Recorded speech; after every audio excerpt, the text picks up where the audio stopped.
the heart of Renaissance Italy, where politics were blood sport and betrayal was currency, Niccolò Machiavelli watched and listened.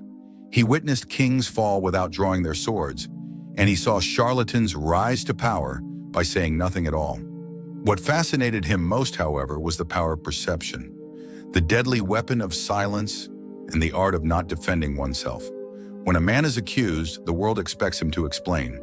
They want apologies, defenses, denials. They hunger for the satisfaction of watching a strong figure shrink, stutter, or squirm under pressure. And Machiavelli, the dark realist of human nature, knew this hunger was not about truth, it was about dominance. To defend yourself is to accept their battlefield. It is to kneel before a court that has already decided your guilt.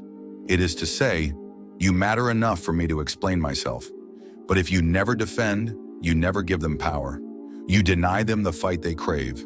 You frustrate them with restraint. And through that, you flip the power. Machiavelli's political wisdom is brutal because it's honest. He believed that men are not governed by truth, but by the appearance of truth. Perception is king. A prince, he wrote, must be willing to be feared more than loved if he cannot be both. And when attacked, he must never show weakness through explanation. History is littered with examples. Julius Caesar never explained why he crossed the Rubicon. He simply did it. Napoleon didn't justify his return from Elba. He marched forward. Putin, Churchill, Bismarck, Lincoln, each knew when silence was more strategic than 1,000 words. Those who hold power understand that defense is reaction, and reaction is weakness. In our modern world, where social media demands instant responses and reputations can be destroyed in hours, Machiavelli's advice is more relevant than ever. When someone hurls accusations at you, the crowd forms immediately. They demand statements. They demand apologies. But what if the most powerful move is to say nothing? What if silence is not weakness, but dominance? Think of a lion. Does a lion respond to the barks of dogs? No. It walks on, regal and unbothered. The barking is noise. The lion's silence is terrifying. Machiavelli urges us to be lions in a world of barking dogs. Silence, when wielded correctly, becomes a weapon of confusion. People begin to ask, why is he not defending himself? Is he innocent, or is he too powerful to care? Their questions will swirl, and in their confusion, your myth grows. You become unpredictable, unreadable, untouchable. And here lies the trick. When you refuse to defend yourself, you are not losing control. You are taking it. You are forcing others to chase shadows, to wonder, to doubt.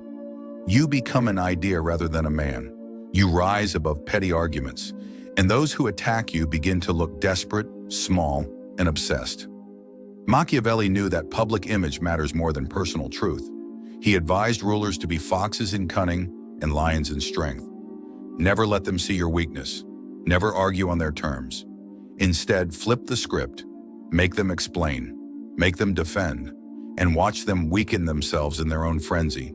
Defending yourself ties you to the accusation. It makes you a participant in their story. But staying silent, walking away, forces the world to guess your next move. That mystery is more powerful than any rebuttal. When accused, instead of defending, smile calmly. It unnerves attackers. It shows inner control. Change the subject. It forces others to follow your lead. Act with purpose. Let your actions be the only answer they receive. Remain mysterious. The less you explain, the more they wonder. This is not cowardice. This is control. In The Prince, Machiavelli warned that being overly virtuous in politics leads to destruction. The same applies in life. If you are always explaining yourself, always defending your character, always seeking approval, you give away your power piece by piece. Let's imagine a modern scenario. A successful man is accused of unethical behavior. Social media explodes. Journalists call. Friends urge him to release a statement. But instead, he says nothing. Days pass, weeks. People grow restless. They speculate. But eventually, the storm passes. Why? Because he gave it no oxygen. He starved the fire. And in the absence of defense, the outrage ran out of steam. Meanwhile, another man in a similar position gives an emotional apology. He explains. He cries. And in doing so, he confirms every suspicion. His defense becomes his downfall. This is Machiavelli's brilliance. He teaches us that the court of public opinion is a trap. The moment you walk in, you are no longer sovereign. You are a defendant. But by refusing to enter, you remain king. This is not to say that truth doesn't matter, but power and perception often live apart from truth. The wisest men understand both and act accordingly. So how do you master this strategy? First, kill the impulse to justify. It is natural to want to defend yourself, but nature is not strategy. When the urge comes, pause. Ask, who benefits if I explain? If the answer is not you, stay silent. Second, develop thick skin. Attacks will come. Smears, lies, misrepresentations. But the more you respond, the more you validate them. The less you react, the more you appear above it all. Third, play the long game. Your enemies will burn themselves out trying to expose you. Let them. Let them shout into the void. Your restraint will break them. Fourth, remember that power is perception. If you appear calm, strong, and unshaken, the world will believe you are. It becomes a self-fulfilling prophecy. And finally, remember that silence is not absence, it is strategy. It's not weakness, it's calculation.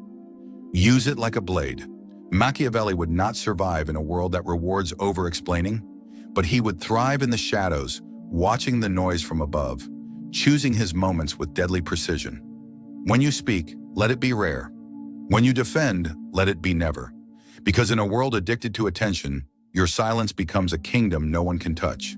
And that, Machiavelli would say, is true power.